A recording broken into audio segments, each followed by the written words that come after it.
Hello, Earth. I'm Alec Baldwin, TV star. You know, they say TV will rot your brain. That's absurd. TV only softens the brain, like a ripe banana, to take it all the way.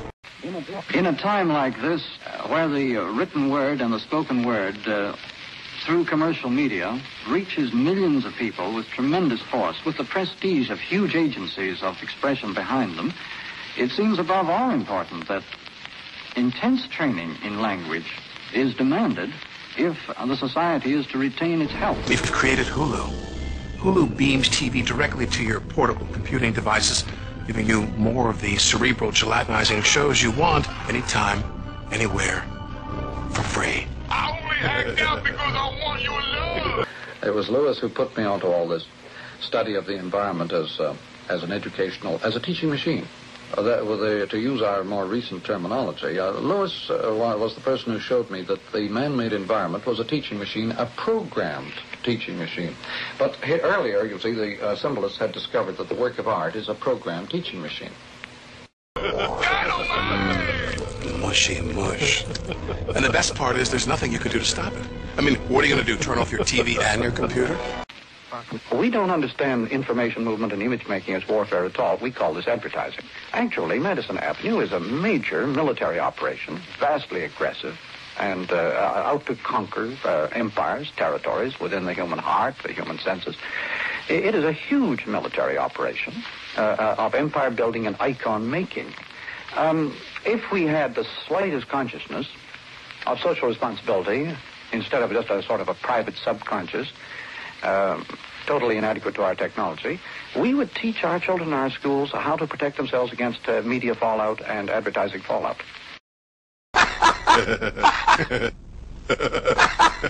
Once your brains are reduced to a cottage cheese like mush, we'll scoop them out with a melon bowler and gobble them right on up.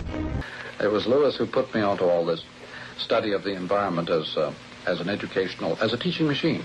To use our more recent terminology, Lewis was the person who showed me that the man-made environment was a teaching machine, a programmed teaching machine. But earlier, you see, the symbolists had discovered that the work of art is a programmed teaching machine. Oops. I think I'm drooling a little. Because we're aliens. And that's how we roll. Hulu, an evil plot to destroy the world. Enjoy. It's simply fantastic, the unconsciousness of our Western world with regard to the forces that we release upon it. And the little areas in which we permit ourselves any consciousness or responsibility are minute compared to the real areas of impact. Advertising is a vast military operation openly and brashly intended to conquer the human spirit.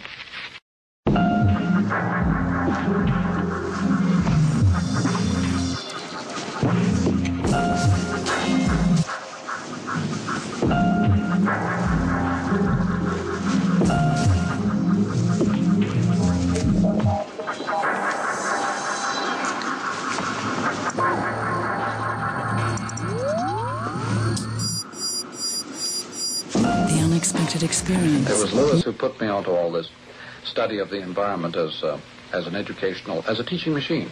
To use our more recent terminology, Lewis was the person who showed me that the man-made environment was a teaching machine, a programmed teaching machine.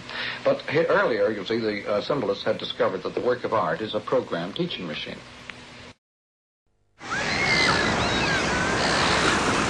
Hi. Hi.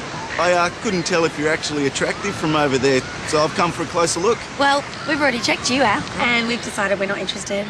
We'll play along to see if you're rich. Yeah.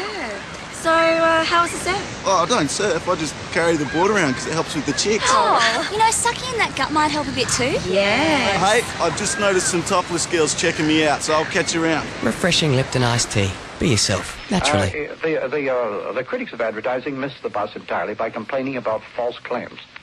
Nothing could be more or less important than the false claims in advertising. It is the total icon-making activity that matters.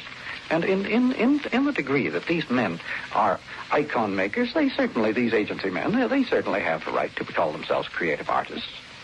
Whether they perform a good, benign social function is open to question, but as creators of tremendous effects, they are artists.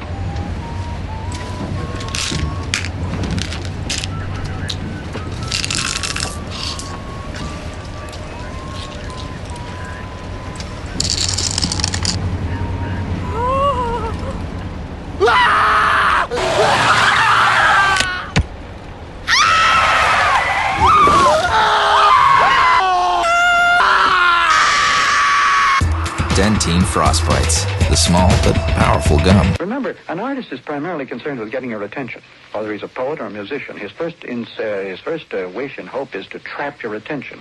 This is the first hope and wish of every advertiser. He is an artist certainly to that extent. He wants to shape your attention, to shape your sensibilities, to create an effect upon you. Whether you believe a word he says, it couldn't matter less to him.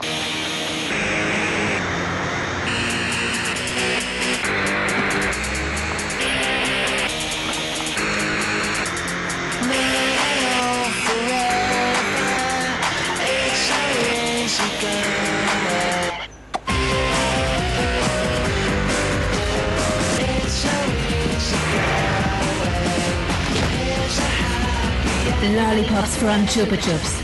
Get it. He is interested only in effects, and not in changing your opinions or thoughts about anything. And this is also true of a poet. Couldn't care less what you thought or felt about him or anything, as long as he gets his effect across.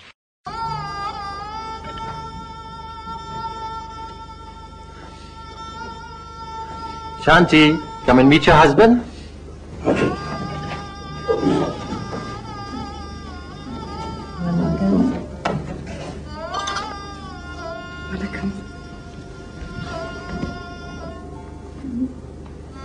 Say hello to Raju.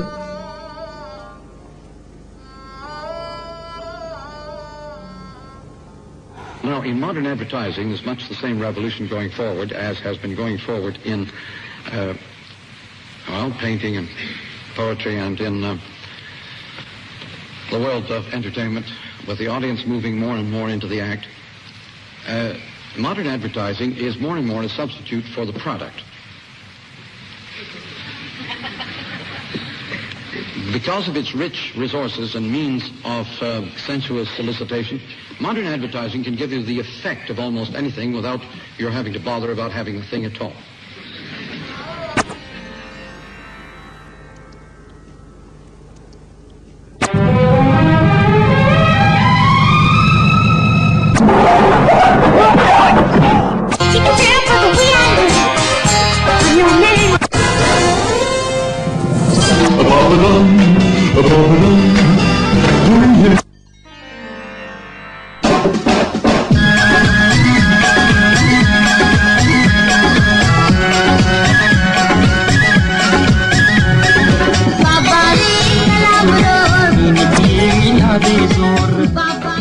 It was Lewis who put me onto all this study of the environment as a teaching machine.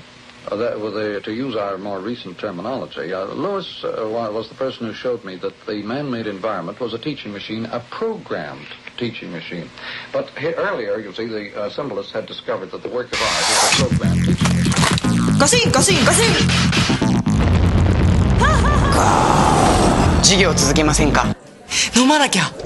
And the best part is there's nothing you can do to stop it. I mean, what are you going to do, turn off your TV and your computer?